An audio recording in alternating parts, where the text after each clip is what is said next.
Schwarber lefty, Trey Turner, and then Bryce is a lefty. But Schwarber has hit lefties particularly well this year, and I just wonder, as you sort of game plan later in games, has it changed the way you think it's necessary, helpful to have a lefty for that particular 1, 2, 3 of the Phillies? Yeah, I think they've both been really good against lefties this year. But I think it's just where you are in the game, whether you're up, you're down, how many runs, where's the damage against a lefty versus against the righty, and not only a righty, but who's that righty that you got available. So those are some of the things that we go through it before we make those decisions. Look, they're really good hitters, so whether you throw a righty, whether you throw a lefty, I think you just got to go with what you feel is the best matchup, regardless left or right. It's just, and where you are in the game as far as like score and there's a lot of things, but they're really good hitters. Just from your side, same day after the game, any reports next day of how he's doing, and is he lined up as necessary for you guys? Yeah. We got to wait, not only today, but tomorrow we'll have a better idea and see where we are. And hopefully he continues to feel good and he continues to be a player for us moving forward. But it was a good sign last night. I haven't seen him today. And again, I think we just got to wait, not only today, but get through tomorrow after he plays catch, and we'll have a better idea. Next question.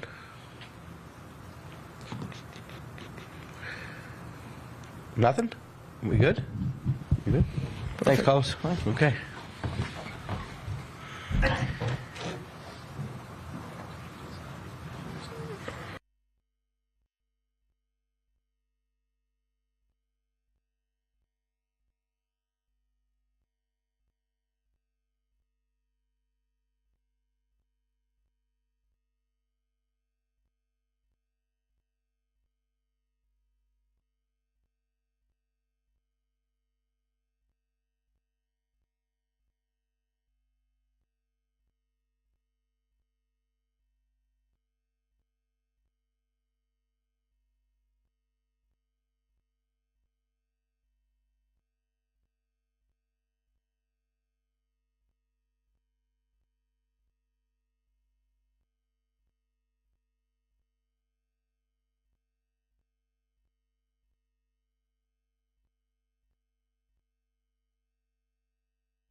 keeping our minds ready for whatever might be thrown our way. I think he's just done a very good job of doing that. So, listen, with regards to that, he's kept it very, very calm, very tame, not making the situation more than what it is, and just laying out how he envisions these things going. And if we have to adjust, he does so accordingly. But I just think he does a very good job of just playing the game situation out for the players, and as it presents itself, we calmly take it from there. Howard?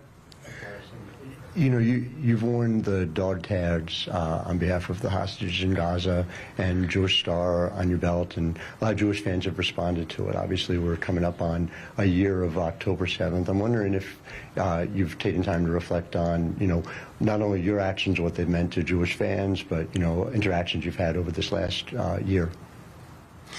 Yeah, I mean, I appreciate you mentioning that for sure. I've done my best to just play baseball, keep to myself. Especially anything related to my, my beliefs, if you will, off the field. I've just shown up every day with one intention, that's playing baseball. But, I think it is just important, regardless of whatever might be going on as it relates to Israel and Jewish families and everybody involved in the situation. I think it's just important to just be grateful for every single day as it does come. Regardless of your religious beliefs or anything off the field, as it is for me. I'm just thankful for the opportunity. I've definitely welcomed a lot more love and gratitude into my life as a result of just listening to countless stories and experiences. So, and that goes for both sides. Involved here. And I really do want to keep it just related to baseball. But again, I will just say that I think it's important to just be grateful for every opportunity. And this has been an absolute blessing to be a part of this team, to be given an opportunity as a free agent this offseason. I never imagined I would have as much fun as I have this year. So again, I just think it's important to, again, just be grateful and just take things as they come, because you just never know how they might change up. So I'm just excited for the opportunity. Okay, we're going to go over there to Dave Lennon in the back and left.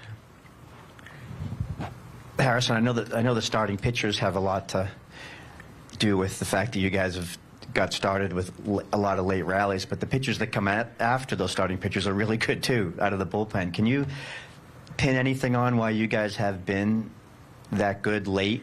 That's something about what you guys have done, whether your attack, anything that you could point to, maybe? Yeah, I think why we kind of got what we got going on is that no one's tried to define it, and I think that's important. I think a lot of that's, the need to find an answer or to pinpoint something is it's wasted energy. I think, in those game situations where it matters most, there's just a narrowed focus when things kind of go down for us from a pitching standpoint, or even on defense. And when you have teams that are, get punched, and then you narrow your focus to do your best to prevent it from happening further, I think that's when you kind of enter that territory of really being dangerous and being able to just, sway the momentum in your favor. And we saw it yesterday, obviously. Senga gave up the home run, and then, he shifted his plan, which was evident of how he kind of attacked hitters from that point on, and he was successful. And I think sometimes you need to get punched in the face a little bit to narrow your focus. I mean, I think in an ideal situation, he wouldn't have wanted to give up a home run, but in many ways, maybe he's happy it happened. And I think that's the point, right, is entering these games with all the noise and whatever's going on behind the scenes. You never know what in the game might end up being something helpful for you, and just attacking it as it comes and remaining present, I think, is what allows players to just go out there and just play free, regardless of, whatever pressure people might say there's out there. So, I think we've gone through a lot as a team for the past 2 weeks, and there's not a single guy that's complained about anything. We're actually having the most fun we've ever had for traveling on 2 weeks on the road, and I think I think we love it. It's a traveling circus, if you will. So we just take the game situations as they come, and zoom in our focus even more, and stay together in that dugout. And yeah, listen, it's been fun. Okay, over here on the left. You had a really good, a really impressive postseason a couple years back with the Yankees. What can you take from that experience, or what have you taken from that experience and brought it here with the Mets? Yeah, it was a new environment for me. I was fresh off of like a 7 or 8 week stint in a boot where I was thrown into a clubhouse with guys who maybe have heard about me or just seen me around the league, but their first glimpse of me was walking into a locker room in a boot from the trade deadline, and there's probably a massive question mark, over my head as to why maybe we acquired this guy and this and that. And I think the biggest thing was I didn't really know what the future was going to look like for me there, but I knew that, Brian Cashman said, whenever you're ready, we have all the confidence in the world in you to go out there and play your game. And once I was out of that boot, in many ways I felt free and I felt like I had nothing to lose, and all I wanted to do was help the team win. And I've said it before, and I've listened to a lot of really good players that I respect around the league say that when you play for something bigger than yourself, all the pressure, all of the expectations, all of the whatever else can prevent you from succeeding, all those go out the window because it's bigger than you. And fully buying into that was what I did, and got an opportunity to obviously play in the playoffs there, and it was just free, was calm, and just trying to help my team win. And I think there's a big learning lesson in there, and I think it's important to take that same approach away from the postseason. You should always be playing for the team. You should always be playing for something bigger than yourself, because, listen, it is very hard. Those guys on the other side, regardless of the organization or the situation, they are extremely talented, and they have a lot of information, and the best way to kind of deal with that at times is to just be free from it all. Prepare, of course, and do what you have to do to be successful from a physical and mental standpoint, but be free of it all once the game starts. And I think there's a lot of power in being free, and I think the postseason presents players with the opportunity to do just that, which is to be free, to play for something bigger than themselves, to celebrate everything as it comes, with respect and within reason. But, when you really do feel like you're helping a bigger entity, if you will, it builds you up, and anything is possible. And we've seen tremendous performances in all sports across the years that we've, used sports as entertainment, of heroism, if you will, and big moments where players separate themselves because I think, they're just free and they just want to do well for the team. So that's why, that's why we love the postseason. That's why I think it's a great opportunity for teams and individuals to do well. And yeah, just taking that same approach and channeling that, I think is what I've kind of, it's what I've done since we made it in Atlanta. So I'm excited, and we'll see, how it shakes out today. Okay, I'm going to go here on the right to Abby. Sort of following up on that, was there anything specific at the plate other than just, having that approach, but was there anything at the plate that really worked for you during that Yankees run? Well, yeah, I mean, as important as it is to swing at good pitches, it's also equally as important to not swing at, certain pitches. And I think I just had a good approach of taking what, like physically taking the pitches that I couldn't really do much with, and just kind of sitting in the pocket in the at-bat. Then, obviously delivering on pitches where they kind of were left over the middle of the plate. So I think that's what this is about, right? Is just kind of, playing the game situation. Obviously hitters have more success when the ball catches more of the middle of the plate. So, that might come 0-0, that might come 3-2, that might come in the 8th pitch of the at-bat. I'm not really sure, but just preparing your mind and preparing your body for when that opportunity comes, I think is what's most important. And, truly the biggest thing is just to breathe, is just to relax. We're just two adults up there. It's obviously the pitcher versus the catcher, and, everybody feels pressure, but I think it's the ability of one of the two, if you will, to slow it down even more to where you can find a way to be successful for your team. So, I think if you do that, you're pretty dangerous. And I think, in 2022, I just had the ability to do it then, and let's try to channel that tonight the best we can. Yeah. Having grown up in New York, with both teams in the playoffs right now and both teams excelling in the playoffs, just what do you think this means to the city? And, obviously I'm guessing you're looking forward to getting back home and seeing the home crowd. Yeah, we take everything in stride. This team's done a fantastic job of remaining present and reminding every single person to remain present and never to get ahead of yourself, even by one pitch. So yes, I'm certainly looking forward to getting home, but we do have a a game here, which we're all very much so looking forward to. I think, New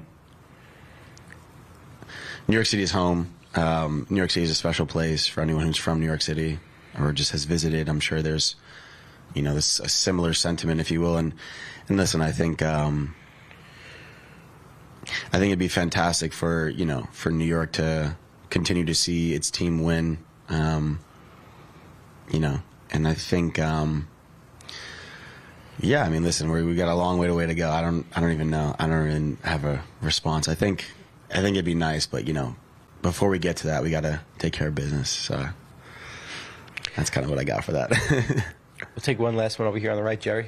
That is actually me, part of my question. I guess I'll follow up with, do you have any vague recollections of 2000? I know you're only 6 back then, but any recollections of the Mets-Yankees series in 2000? Nah. Got nothing. All right. That's all. Thank you. Thank you guys so much. I appreciate it. All right.